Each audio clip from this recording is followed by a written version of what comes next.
since he got there, when D-Hop got there. Your thoughts on the conflict of covering D-Hop and Kelsey? It just seems like the targets are way up. You had to deal with a guy with 16 targets, 14 receptions. What complicates for the listeners having D-Hop out there and Kelsey? Why is it that difficult? Is it because you can't handle both of them at the same time, or you need to double both? D-Hop pulls an extra guy out of the box and trying to help out with Kelsey. And Kelsey and Mahomes' chemistry is so great that they understand where each other's going to be at all times. And, he'll catch a couple short passes where you can keep him under wraps, and then he'll get a couple that kind of hurt you and break your back. If you can cover him, then he can slide away from the coverage, and then on such the same page that they make it difficult for you. They got a couple great players on their team. Defensively had some standouts as well. I mean, people forget that first drive, when Vea gets that 10-yard sack, it forced Kansas City. They couldn't kick the field goal there. And then Kalijah Kancey has his first multi-sack game. So just a little on the D-tack, because for Vea, that's a Smith sack. I mean, for a man of his size, he's got great pass rush ability. But talk about the D-tackles now that you got them both healthy and they made their impact noise.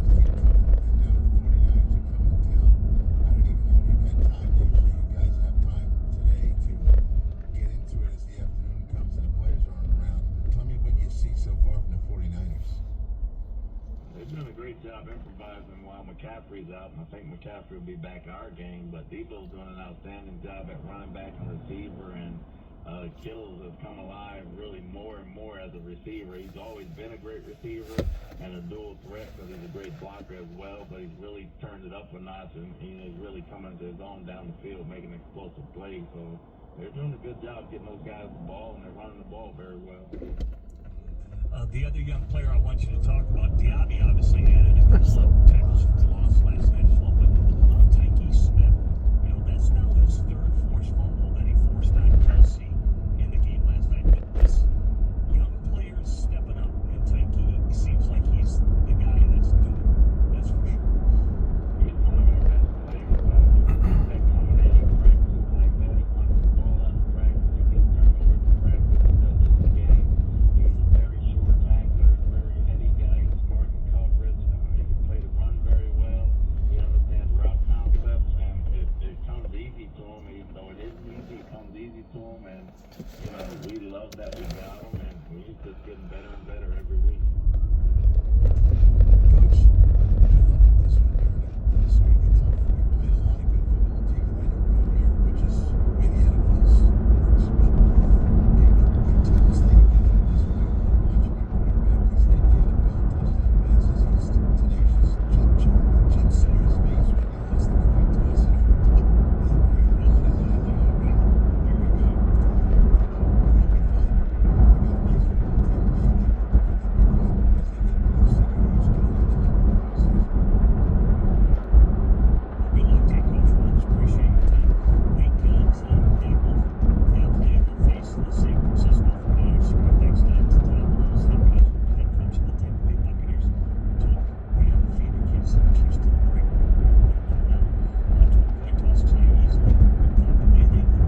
Bridgestone tires that will elevate your drive. Touring tires for commuter comfort, performance tires for sporty handling, and all-terrain tires for on and off-road adventures. Blizzak tires for dedicated winter traction. Just go to TireRack.com to get started. Not sure where to begin? Well, just use their easy-to-use shopping tools to get a personalized tire recommendation. The right tires for how, what, and where you drive. Choose from the full line of Bridgestone tires, ship fast and free to a recommended installer near you. Or just choose for the convenience of mobile tire installation. They'll bring your new tires to your home or office and install them on site. It doesn't get much easier than that. Just go to TireRack.com to see their Bridgestone test results, tire ratings, and consumer reviews. And be sure to check out all the current special offers. Great tires and a great deal. What more could you ask for? That's TireRack.com. TireRack.com, the way tire buying should be.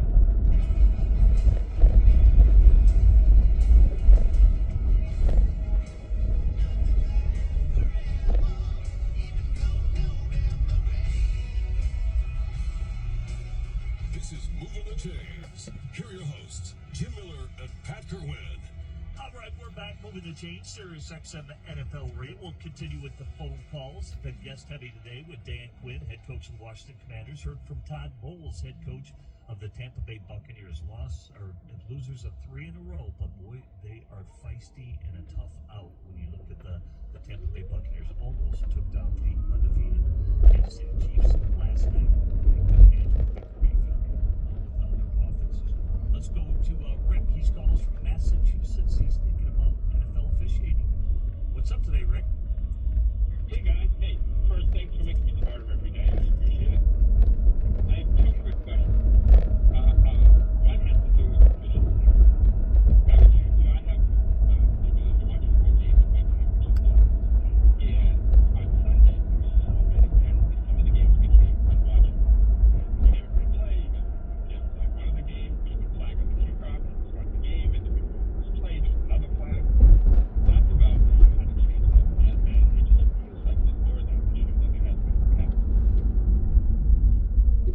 I don't know that that's true. I know how it feels sometimes when you're subjected to it, but we've had a couple of years where Jim and I just sit here and scratch our head about the penalty numbers, the volume of penalties.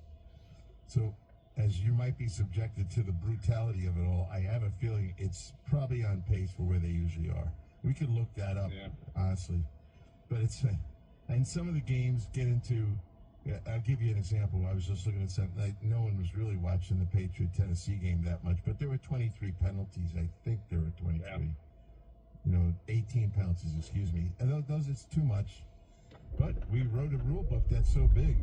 You got to enforce the stuff that they say needs to be enforced. And when they start giving that old point emphasis, that changes everything. Because then the officials are getting graded out. They see what call they were told they must make.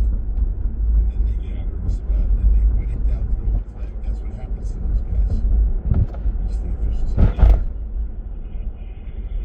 Second quick question. I was listening to Bill Belichick, and I'm pretty sure I heard on the show as well. Brady talked about the development of new quarterbacks, young quarterbacks. And we're talking about Drake May. One of the things that they said is one of the challenges for your quarterback is when you change coaches every year or 2.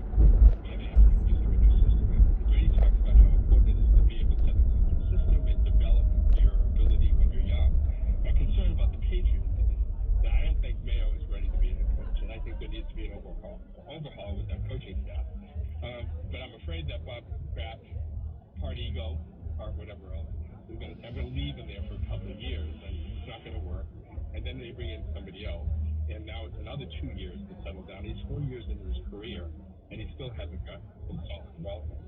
Personally, I'd love them to bring in Brakel and bring Josh McDaniels back and just commit to 4 years. Your thoughts about that? Well, you did sign Alex Van Pelt. He's broken in a lot of quarterbacks, and just my personal experiences, because I know Alex, he's a good guy for Drake May for him to bring in. All right, so I don't think Mayo's going anywhere. I don't think Alex Van Pelt's going anywhere. They'll be there. Because you're right about the foundation. How your quarterback is brought into the league is very important, and how he's broken in. Definitely. Totally agree with that. You've got the right guy there, right? You go out and hire, think about this.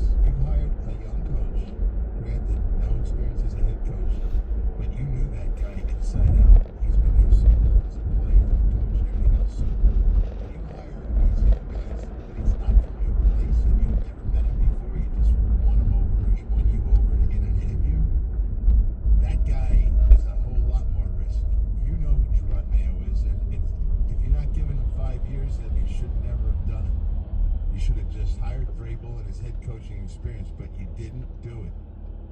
So I think it would be a negative comment about Bob Kraft and company if you panic now and say, well, Drud wasn't the guy. You can't do that. You got to stick with this guy and give him a chance. Let's go to Michael calling us from Ohio, thinking about the Browns. Michael, you're on Moving the Chains. Hi guys, still positive. Did not take an nitroglycerin tablet this weekend because we got killed very easy, so I didn't do bad. But I do have one thing to say. San Diego has a very good team, and I don't like their head coach, never have, but they played great, and they made the 3 interceptions that Baltimore did not. So with that said, you know our quarterback, he's got to do a little work. He doesn't, I don't think he sees the field. But they put, the one thing I did notice, I'm now just permanently an economic fucking slave. right off the bat. They were all over their first, which was Judy. They were all over him all the time. And I just thought, well, he better start looking at the second and third reads. And by the time he got to his third read, he was getting killed. You know, it was our line. I understand that. Our defense played a great game, although they had 2 bad plays with the safety where they scored 3rd and 21 touchdown. That's not good. But you know what? I'm not going to complain. I'm a football fan. I like my Browns. I like my Buckeyes, and I'm not complaining. I get to watch football every Sunday. I enjoy it. I do have a question, though. My question is, if the draft was today, we would have the 3rd pick. The first 2 picks don't need quarterbacks. The first pick, if we were going to get a quarterback, which I would wait until next year, because there's a guy by the name of Arch Manning that might come out, and I'd give my whole draft for that 1 pick. But to be honest with you, Deion Sanders' son looks good. I've been watching Colorado, and then but the quarterback I really want is the kid out of LSU. If he comes out, due to the fact, look at the other 2 quarterbacks that was at LSU, and I think he's just as good as those 2. So that's my comment. Now I do have one comment for the Cleveland Brown ownership. Cleveland Brown ownership, listen to me. Listen very closely. Like Deshaun Watson. We could have had Baker Mayfield for half the money, and look what he has done. Yes, he had a significant other that used to ridicule every Monday morning if he didn't get his way, or she didn't get her way. But now she has a child, so she doesn't do that. Look what we could have made. We could have had a number 1 receiver. We would have had a great quarterback. And you know what? We could be like 6-1, 7-1 right now. But no, you all had to get Deshaun Watson. One more question. You've done sorry, enough, go ahead. Michael. Go ahead, Michael. Last question. Go ahead. Okay, the last one is, all the guaranteed money, I understand. He got hurt. Is there anything in that contract where if he gets hurt, he doesn't get all the money, or can they cut him, or they can do anything like that? They have insurance against some of that contract, which I think 49 million of it is. I got an insurance policy on it, and if they were able to collect on the insurance, I think we talked to a GM who told us, and it's good. Can you get some cap from it? But I don't think you're going to get away with that. I think you're stuck with paying this guy. Yeah. I don't know what you mean that you haven't gotten this year. You had Cooper there. You traded for Judy. You drafted Tillman, and then you traded for Elijah Moore from the Jets. That's plenty. And you have Njoku running down the field. You had the weapons. Did you make it easier for your opponent to double Judy by trading away the other guy? Remember when he was traded? Oh, yeah, let's let him go. He drops